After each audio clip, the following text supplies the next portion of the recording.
अस्सलाम वालेकुम नाज़रीन, आप मैसेज टीवी देख रहे हैं। मैं आमिर अहमद उस्मानी। इस वक्त जो वीडियो आप अपनी स्क्रीन पर मुलाहिज़ा कर रहे हैं, ये मलाइशिया के एक शेख की वीडियो है। वो दौरान दर्स आप देख रहे हैं कि एक बिल्ली है और वो जो है ना उसके साथ खेल रहा है और बिल्ली उसके ऊपर चढ़ी हुई है। इस तरह की एक वीडियो इससे पहले भी बहुत ज़्यादा वायरल हुई थी कि एक इमाम साहब, वो भी किसी दूसरे खलीजी ममालिक में से किसी मुल्क के इमाम थे, और वो नमाज पढ़ा रहे थे और दौरान नमाज एक बिल्ली उनके कंधे पर चढ़ी और वो बिल्ली को जो है ना उसी के साथ नमाज के साथ साथ उसको मोहब्बत प्यार जो वो दे सकते थे वो देते रहे।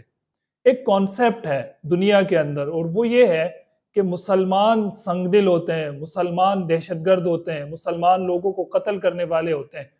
लेकिन ये वीडियो जब आप देखते हैं, इससे आपको क्या पता चलता है कि एक मुसलमान जो प्रैक्टिकल मुस्लिम होता है, एक तो नाम का मुसलमान है ना, एक होता है प्रैक्टिकल मुसलमान, काम का मुसलमान। तो जो प्रैक्टिकल एक मुस्लिम होता है, मुसलमान होता है, वो तो जानवरों से भी इतनी मोहब्बत करता है, चे जाए कि एक इंसान से और फिर चे जाए कि एक मुसलमान से। यानी ये दावत या ये तरीका या ये उस्लूब या ये रवैया हमें किसने सिखाया?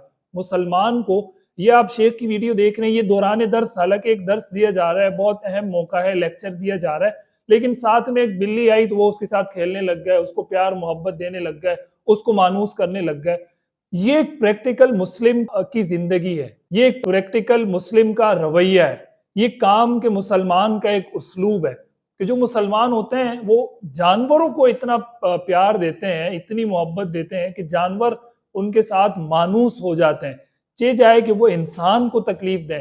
तो ये जो एक कॉन्सेप्ट दुनिया में बना है कि मुसलमान खुदा न खास्ता कुछ बहुत ज्यादा जालिम होते हैं, लोगों पर जुल्म करने वाले होते हैं, लोगों को कत्ल करने वाले होते हैं, और तरह तरह की चीजें मुसलमानों के हवाले से आपको मगरबी मीडिया दिखाता है और लोग उस पर आंखें बंद करके यकीन कर लेते हैं। ये एक बहुत गलत कॉन्सेप्ट है, और इस तरह की वीडियोस जब भी हमारे सामने आती हैं, ये हमें यही दावत फिक्र देती है कि एक प्रैक्टिकल मुसलमान लोगों को मोहब्बत देने वाला, प्यार देने वाला, उनसियत देने वाला होता है। वो लोगों को अपने आप से मानूस करने वाला होता है, लोगों को डराने वाला नहीं होता। आप भी इस्लाम का ये पैगाम लेकर उठें ताकि लोग आपसे करीब आए, और अब आपसे जब करीब आएंगे तो जाहिर है लोग इस्लाम से करीब आएंगे।